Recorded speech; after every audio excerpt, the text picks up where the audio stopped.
Hey guys, it's Crossroads here. Today I wanted to talk to you about selling my largest holding and what I bought. Now, if you've been following me for a while, you know that Palantir right here and also right there is my largest position. At one point back in 2022 is 90% on my portfolio. Just had a lot of conviction in it when it was trading under 10 bucks a share. And that's turned out pretty nicely for me, I must say. It's still my largest holding. It was around 50% of my holdings. I think maybe just a little bit less because some other things ran a bit harder and I made some good trades. But nevertheless, I sold. Now, you might say, well, wait a minute. Are you no longer bullish on Palantir? Well, I am. It's still my largest position, but let me show you what I actually did here. So this is the market sell order from today. I ended up selling 300 shares. You can see the filled notional 42,000. Realized profit is most of it. So it is a 10x.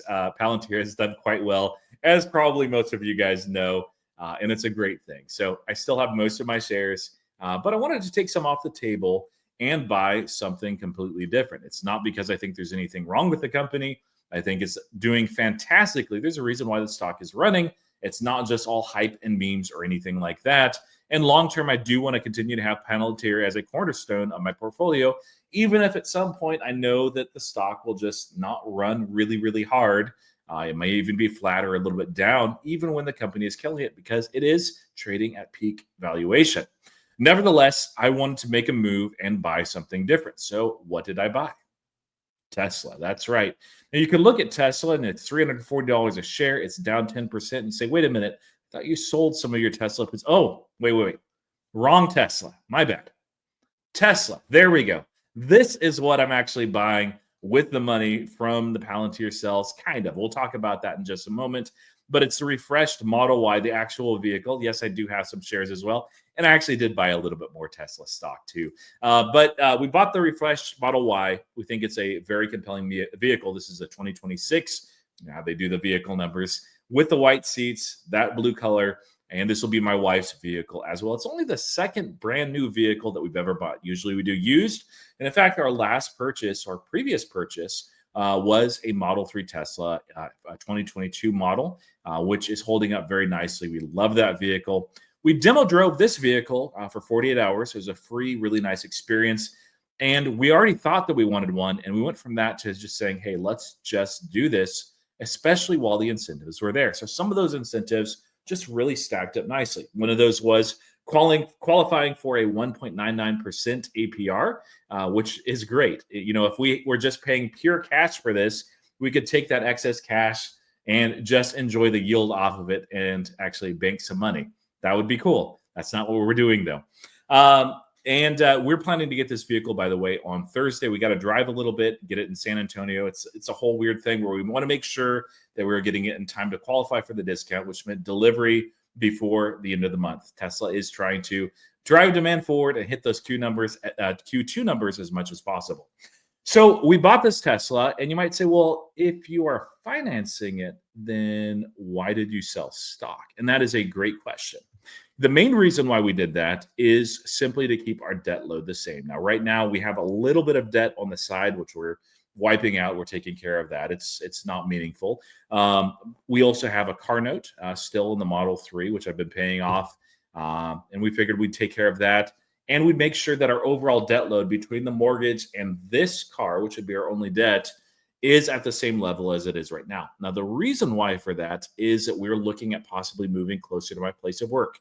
Right now, I have to drive about 2 hours every single day there and back, which even in something as beautiful and amazing as a Tesla, I'd just rather be closer. So we're looking to move when rate cuts come down a little bit. We don't want to lock in a mortgage interest rate at 7.5% or anything silly. And the debt load was a big factor last time we moved, especially because my wife currently doesn't work. So we thought, hey, let's go ahead and do that. Now, the other factors are we want to make sure that our income to what we actually have going out as obligations stays about at the current rate. And so that meant paying off some of that debt to make sure that we're there at the same level or very close to it. Insurance actually was amazing. We were using Tesla insurance. I've had issues with it in the past. The price is nice. And if you are persistent, if there is an issue, it works out in the end. The other factor, too, is peace of mind. You never really know what's going to happen in the stock market, especially this year with Donald Trump as a president. It has been very volatile. So Might Palantir fall to a much lower price in the year? I don't think it's going to crash like people expect, but we could see $80 or $90 a share. And I don't think that that's very unrealistic. Of course, we could see it the other way too. This is a stock that's trading very much on a narrative right now at a premium valuation because it is a premium company. So anyway, bird in the hand versus two in the bush. We figured we'd go ahead and make this move and sell.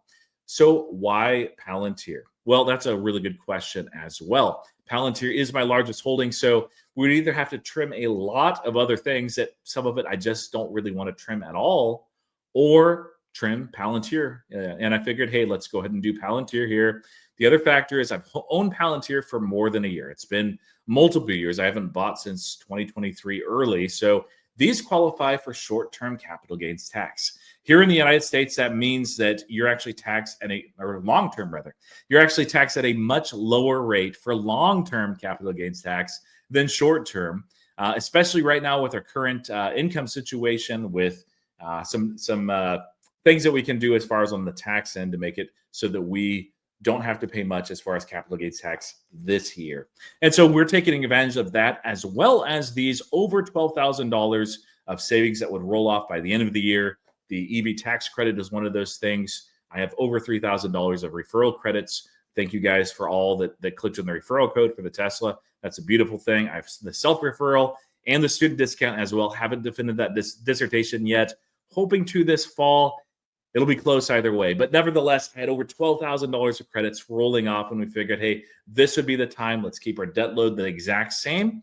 And let's take advantage of this and enjoy this. Now, the last thing that I want to mention regarding this. Now, usually I'm talking just about purchasing stocks, but they call this individual investing or personal investing for a reason, because we all have individual goals here.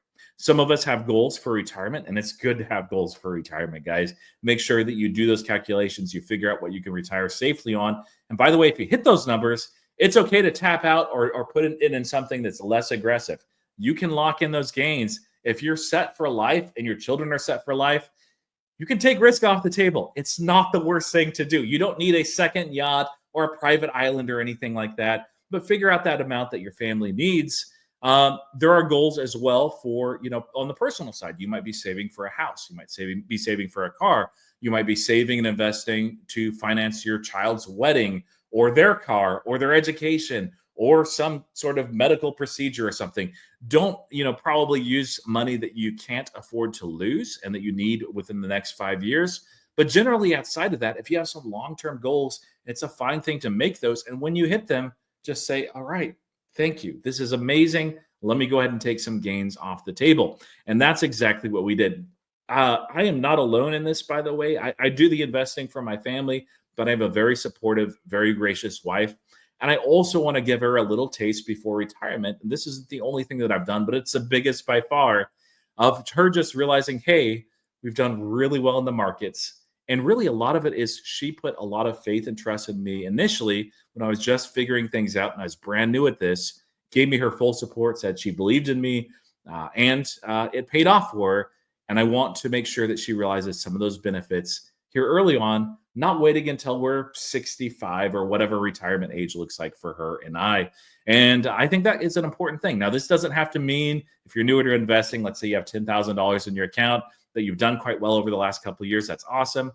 Maybe just use a little bit of money out of that, even if you can afford it outside, just to take your wife out for a nice dinner date or, a nice one-day destination or two-day destination, something small just to give her that taste, or husband, if you're a wife that's investing, and just saying, hey, this is just a little bit of the fruit of what we've invested in. It's okay to enjoy life, guys. You don't have to go the Dave Ramsey approach and just eat rice and beans and just struggle and suffer. And then when you're 80, you got plenty of money.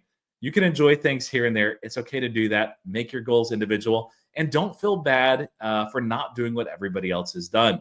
Some people push back on when I announced this on X, and they had a good point, and it was fair. They said, hey, why don't you just go ahead and take that money and let it continue to compound over the next 5 years?